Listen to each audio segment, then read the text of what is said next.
Hey everyone, welcome to this week's edition of the Dissenter Weekly Update for February 13th, 2020. I'm Kevin Gosztola, managing editor for Shadowproof.com. And I'm Brian Sonnenstein, publishing editor. And each week we're going down some of the latest news in whistleblowing and press freedom related stories. For this show, we're going to be getting into a trial that started with the alleged CIA leaker who provided Vault 7 materials to WikiLeaks, which were published back in 2017. We've also got some other stories involving whistleblower retaliation, as well as some additional evidence that it's maybe not so great to go through proper channels. But first, Brian has some information for you. Yes, I just wanted to encourage folks who are watching to please subscribe to our channel. If you're watching on YouTube, follow us on Facebook if that's where you're checking us out. And just wanted to remind everyone that we are a 100% reader-supported press organization. So if you like this show, if you like the reporting that Kevin does or myself, you can please head on over to shadowproof.com/donate. You can make a one-time donation. You could sign up to give $5 a month or more. It goes a long way. It helps pay our freelancers, keeps the site online, and supports shows like this one. So with that being said, Kevin, I think we should just dive right in here. We have our first story here. The trial for the alleged CIA leaker Josh Schulte begins in New York. What's going on with Josh Schulte? And so this trial started, and he's accused of leaking the Vault 7 files to WikiLeaks. He faces 13 offenses, including 4 charges of violating the Espionage Act. Allegedly, he released these files that brought attention to the CIA's hacking arsenal, which targeted smartphones and computers. It included a program called Weeping Angel that allowed the CIA to attack Samsung F8000 televisions and convert them into spying devices. They also showed how the CIA targeted Microsoft Windows as well as Signal and WhatsApp users with malware. So this was information that was hugely useful to people who wanted to be able to protect their privacy and deal with vulnerabilities in their hardware as well as software. But of course, like anything, the government's come down on Joshua Schulte because this was secret. These were offensive tools that were being used. They don't want us to know that they have them at their disposal. Inner City Press on Twitter has been doing some great coverage of this trial. Unfortunately, I'm not in New York covering this on a daily basis. There's a lot that is happening right now, but they were doing some coverage. I'm leaning on the live tweeting that Inner City Press, specifically Matthew Russell Lee, did in order to talk about what happened on the first day and just set this all up. And we'll come back to this next week and go over some more developments. But to give people an orientation of how this got rolling, Schulte's lawyer, Sabrina Shroff, opened the trial by maintaining that the CIA did not want these documents to be published and actually has no idea how they were leaked, nor do they know when, why, or who leaked them. She suggested that the CIA felt pressure to blame somebody and that Schulte was an easy target. Quote, all they know is WikiLeaks published the information on March 7th, 2017. Of course, the government disputes that and claims that they can show all this evidence, and that's what's happening at this trial. We also have the fact that the government went ahead and brought Paul Rosenzweig onto the stand. This is something that I wrote about in detail at Shadowproof about how they are using him as a witness. He's somebody who claims to be a WikiLeaks expert, but he's really more of a pseudo WikiLeaks expert who's written about it. He doesn't have any real connection to WikiLeaks, and it's not even evident that he has any particular firsthand knowledge from research. He's just claimed to be able to follow media. He's actually a WikiLeaks pundit, but not like a pro WikiLeaks pundit, but someone who's an anti WikiLeaks pundit who doesn't think WikiLeaks should be protected under the First Amendment and has quite a lot of resentment for the WikiLeaks organization. And this is the witness who the government is using and has qualified for Joshua Schulte's trial. And then there's also the fact that if he's qualified in this trial, it's someone who could potentially be qualified in any sort of trial against Julian Assange if Julian, the WikiLeaks founder, is brought to the United States. So what we're seeing happen in this trial deserves to be followed more closely, and we'll come back to it in next week's edition of this show and catch you up on developments, because whatever they're saying about WikiLeaks in this trial is probably going to be very, very similar to whatever we would see in Julian Assange's case. Excellent. Yeah, and let's make sure to link to your past coverage in the episode notes for this, and we'll stay on top of this. And like you said, unfortunately, we can't send you to cover everything, although we would love to. But we'll be highlighting the great reporting that people on the ground there will be doing. So thank you for that, Kevin. We'll stick with. I mean, wouldn't it be nice if the government wasn't trying to prosecute all these people at the same time? No. I think it's deliberate so that some people, because we're all on one single beat, a lot of us, and so the people who do actually spend time covering these don't get to all the trials. So then it's Schulte who loses because Assange is more high profile, and then we're going to get to another whistleblower soon. Yeah, and they tend to be smaller, independent outlets like ours. So that's why you should support independent media.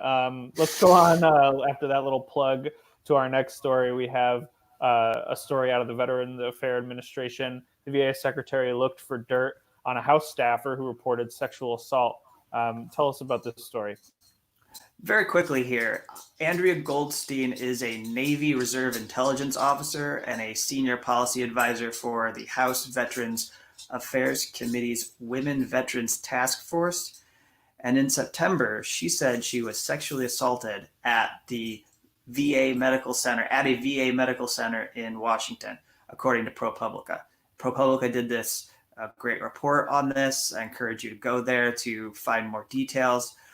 Robert Wilkie is the secretary of the Veteran Affairs Department. And according to this complaint, he sought to collect dirt on Goldstein that could be used against her after she filed a complaint alleging sexual harassment. So rather than figure out if someone did sexually harass her, the allegation is that he went around and tried to find ways that could discredit her and make it impossible for her to pursue her claim.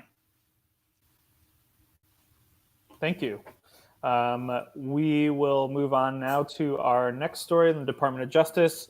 This is a story that I've seen making the rounds over the last day or so. The Department of Justice has a grant to Hookers for Jesus that triggered a whistleblower complaint. What's going on here? Yeah, and I'll confess, just the fact that it involves some group named Hookers for Jesus, I could not leave this alone. It sounds pretty ridiculous, and it definitely is. For those who don't know what this group is, it's run by someone who is claiming to be a born-again Christian trafficking survivor. They've lobbied against decriminalizing sex work, which is a policy position that aligns with Republicans. So for the Trump administration, for an administration that has evangelicals leading it, like Vice President Mike Pence and Secretary of State Mike Pompeo, it's absolutely going to be the case that Hookers for Jesus are welcomed in. They operate a safe house for female adult trafficking victims and require guests to participate in religious activities. So this is from the Huffington Post. What they have in here is the safe house's manuals had rules that include a ban on reading, quote, secular magazines with articles, pictures, etc. that portray worldly views, advice on living, sex, clothing, makeup tips. Other rules limited everything from who victims could call to banning them from bringing their purses with them on weekly shopping trips. Rule breakers could be penalized by being assigned chores such as washing windows. So that's corporal punishment, by the way. And the Justice Department's employee union, which is a part of AFSCME, submitted a whistleblower complaint that points to the fact that Hookers for Jesus received a grant, while two other charity groups were denied grants that were recommended. So they're saying there's no equal application of the grant process in this instance, and you've got some being excluded and then others being privileged, and that at least this group may not even meet the qualifications for a group that should receive a grant. In fact, it might actually violate anti-discrimination laws because of the way the group functions. Got it. Thank you. I want to take us now to our next story. This one that involves the environment here. Whistleblower who complained about Alaska drilling sites is reinstated and promoted. The rare piece of good news, perhaps, on this show. Tell us what this story is about. We've had stories like this which show that going through these don't always end in bad outcomes. But the Office of Special Counsel concluded that Interior Department officials retaliated against a whistleblower 5 years ago when they fired the whistleblower after reporting insufficient environmental studies of Alaskan drilling sites. The office ordered the whistleblower to be reinstated to their position and promoted as part of this settlement agreement. So not only do you get your job back, but you also get a better position, and I presume you get more pay. So I think it's worth highlighting from this government executive story what happened here, because it's a classic example of what can happen to somebody who goes through proper channels. And this doesn't necessarily involve national security, so I suppose it wouldn't have been totally outlandish for this person to turn to the media and just give their information to someone in the press and then maybe speed all of this up and not go through this 5-year ordeal. But back in 2014, the unnamed Interior Department employee told supervisors multiple times that the department was issuing drilling permits in Alaska without conducting all of the required legal environmental analysis. But those concerns failed to gain traction, according to the OSC report. In October 2014, he submitted a formal complaint to the Interior Department's Office of the Inspector General, alleging that the department violated environmental laws regarding a lease sale and that managers were rushing the environmental review process and changing analyses to support a predetermined outcome. During a subsequent investigation, this is where we get into the issues around proper channels. The Inspector General's office interviewed the whistleblower and a number of his colleagues. According to the Office of Special Counsel, within hours of learning of the investigation, officials started to investigate the whistleblower based on a time when the whistleblower called a colleague from his home telephone.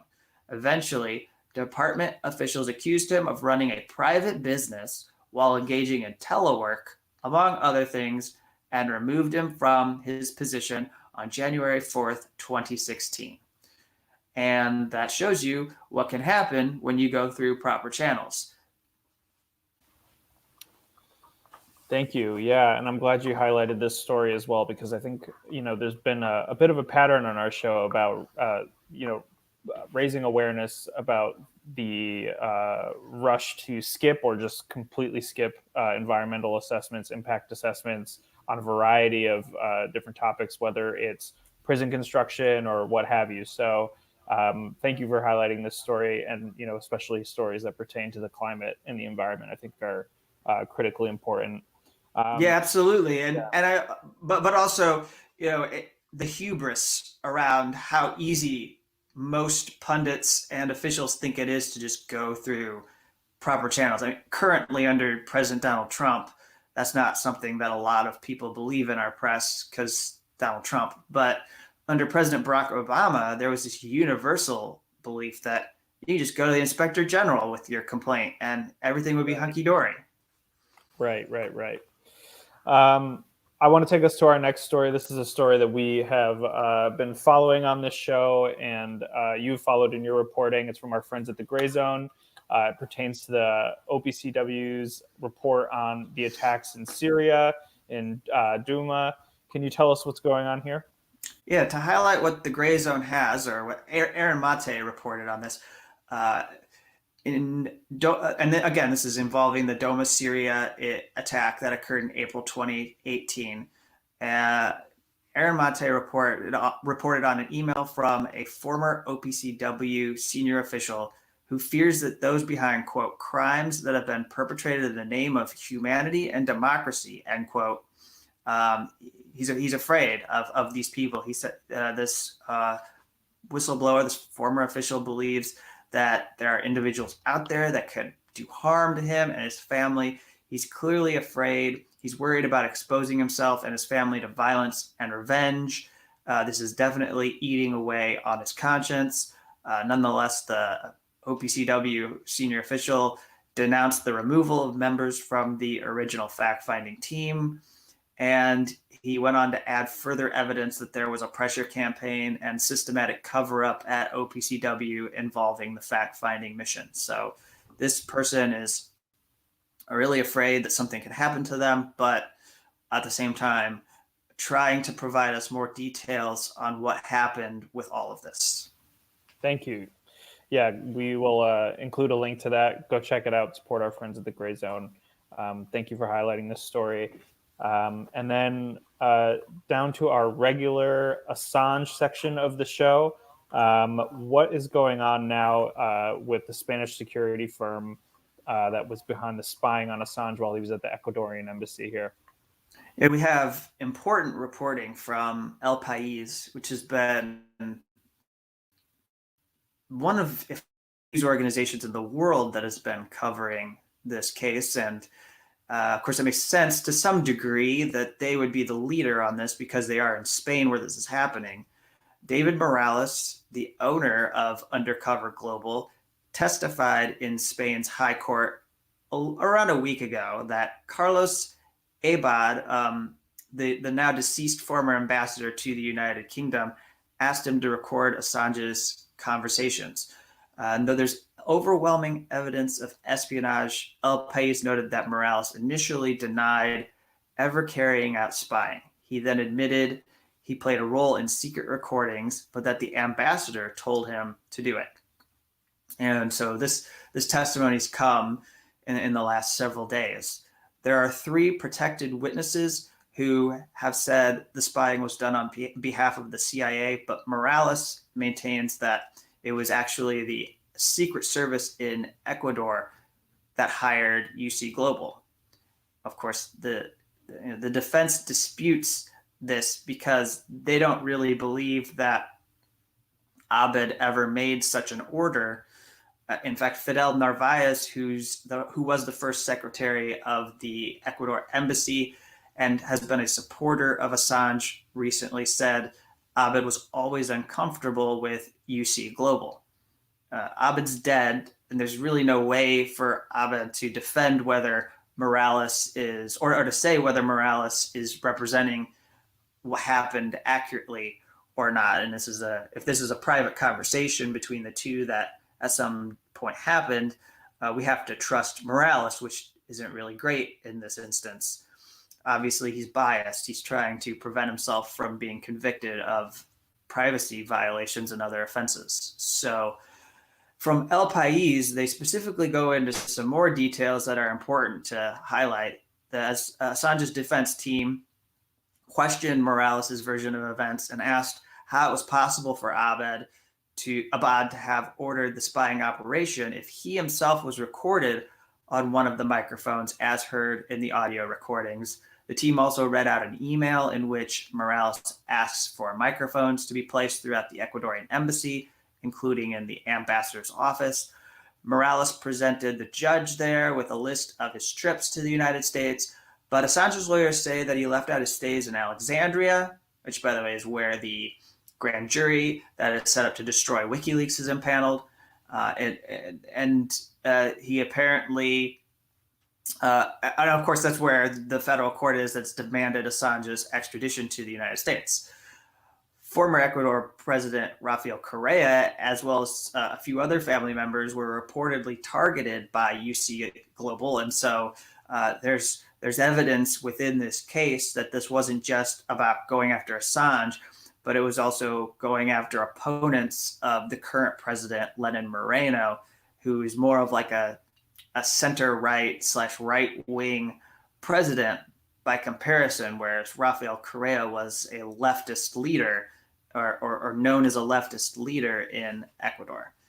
And so this case, continues to unfold, particularly and crucially, it's unfolding underneath the process that is happening in the UK around extradition. In fact, the upcoming February 24th hearing, that extradition hearing, is going to get into allegations against UC Global and the evidence of spying, which is going to be used as a way to persuade the judge that this shows it's improper for the judge to sign off and approve an extradition of Julian Assange to the United States. Great, thank you. Did you want to do our sort of normal run through of where everything's at with Chelsea and with Julian, and give an update on that? Yeah, this is a good way to wrap. So every week we just mention some of these cases, people who are in jail. They were targeted in the war on whistleblowers by the Trump administration so far. So we've got Chelsea Manning, who is in jail for 337 days. She owes $221,000 in fines. Again, charged or fined $1,000 every single day that she is in jail, all because she will not cooperate and testify before this grand jury that is set up to go after WikiLeaks. We have no evidence that anybody else is going to be indicted. We just know that she remains in jail. Julian has been in jail for 308 days since he was expelled from the Ecuador embassy in London. Jeremy Hammond is also in the same facility as Chelsea Manning, and Jeremy Hammond is his sentence, it seems, has been suspended. He was in jail, or he was serving a prison sentence related to the Stratford leak and his role, and now he's there for contempt because he won't go before the grand jury. You have Terry Albury, who is a FBI whistleblower who showed that there was FBI profiling when it came to racial profiling, when it came to going after and pressuring people to become informants for the agency. Reality Winner is in a facility still in prison, serving her sentence in Carswell in Texas. She's the NSA whistleblower who believed that she had information about Russian hackers targeting voter registration systems. And then there's Daniel Hale, allegedly a drone whistleblower, although we don't know if he's going to confirm and say that he's the one responsible, but there were documents that were published at The Intercept about the drone assassination complex, and Daniel Hale allegedly was the one behind the publication or the release of those documents to The Intercept. Daniel Hale is set to go on trial on March 14th, next month. I do not know yet if I'm going to be there, but certainly at the top of my list of things that I probably should be doing in March. You just have to work out the logistics and figure out how it might fit into the schedule, and also make sure that they are going to go ahead with the trial, or it might be postponed. You never know with these things because of how complex it all is. On February 24th, there's the Assange extradition hearing, the 1 week hearing in February that we've known is upcoming. We've been telling you about it, and I'm going to go to London and be there to cover this hearing. And it's going to cover some really important, crucial issues, in addition to the stuff we said about UC Global and political persecution. There's also the part about how he's accused of committing political offenses that are not universally recognized around the world. So in that case, should he be allowed to go to the U.S. and be put on trial? There's the fact that the conditions he might be incarcerated in are not in in step. They're not as humane as other facilities in Europe, and that he could be abused if he's allowed to be incarcerated in the U.S. prison system. Those are all going to be details that we hear defense attorneys for Assange talk about during this extradition hearing. So it's going to be really important to have us there. And this is the part of the show where we tell you that if you like what you're hearing from us and you want to support or you want reporting on Julian Assange's extradition hearing, not only in February, but also looking forward to May when there's going to be a 3-week hearing that I plan to go to. We really could use your support if you could go to shadowproof.com and donate. But again, and also like if you're just enjoying our reporting in general in this show about whistleblower stories, talking about whistleblower stories that have happened in the past week that don't get a lot of attention. You may notice we didn't talk about how YouTube removed a mention of the Ukraine call whistleblower that Rand Paul uttered, and now it's being censored. That's getting widespread attention, and there's really nothing to add to that story. But what we do is we look for several different stories each week that are not being paid any attention.